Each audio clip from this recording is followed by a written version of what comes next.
అందరికీ ఫ్రెండ్స్ రామ్ చరణ్ గారు అలాగే శంకర్ గారి కాంబినేషన్ వచ్చిన గేమ్ చేంజర్ మూవీ అయితే యావరేజ్ టాక్ అయితే వచ్చింది. అయితే దిల్ రాజు గారికి అయితే చాలా లాస్ అయితే వచ్చింది ఈ మూవీ వల్ల. అయితే రామ్ చరణ్ గారు దిల్ రాజు గారితో అయితే ఇంక మరో మూవీ అయితే చేయబోతున్నారు అయితే క్లియర్గా అయితే అర్థమవుతుంది. అయితే ఈ మూవీకి అయితే రామ్ చరణ్ గారు ఎప్పుడు తీసుకునే రెమ్యునేషన్ కన్నా అయితే చాలా తక్కువ అయితే తీసుకున్నారైతే తెలుస్తుంది. అలాగే ఈ మూవీ అయితే అనిల్ రావిపూడి గారు అయితే డైరెక్ట్ చేయబోతున్నారు. అలాగే ఈ మూవీ అయితే ఈ సంవత్సరం అంతా అయితే షూటింగ్ అయితే చేసుకుని నెక్స్ట్ ఇయర్ సంక్రాంతికి అయితే రిలీజ్ చేయడానికి అయితే ప్లాన్ చేస్తున్నారు.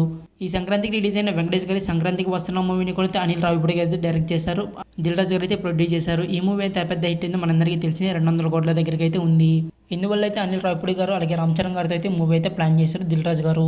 అంతేకాకుండా ఈ మూవీ అయితే ఓన్లీ తెలుగులోనే కాదనమాట, పాన్ ఇండియా లెవెల్ అయితే రిలీజ్ చేయడానికి అయితే ప్లాన్ చేస్తున్నారు దిల్ రాజు గారు. అయితే ప్రెసెంట్ అయితే రామ్ చరణ్ గారు అయితే బుచ్చిబాబు గారితో అయితే RC16 మూవీ అయితే చేస్తున్నారు. అయితే ఈ మూవీ యొక్క షూటింగ్ అయితే అక్టోబర్ కాలం అయితే కంప్లీట్ చేసుకుని దసరాకి అయితే రిలీజ్ చేయడానికి అయితే బుచ్చిబాబు గారు అయితే ప్లాన్ చేస్తున్నారు.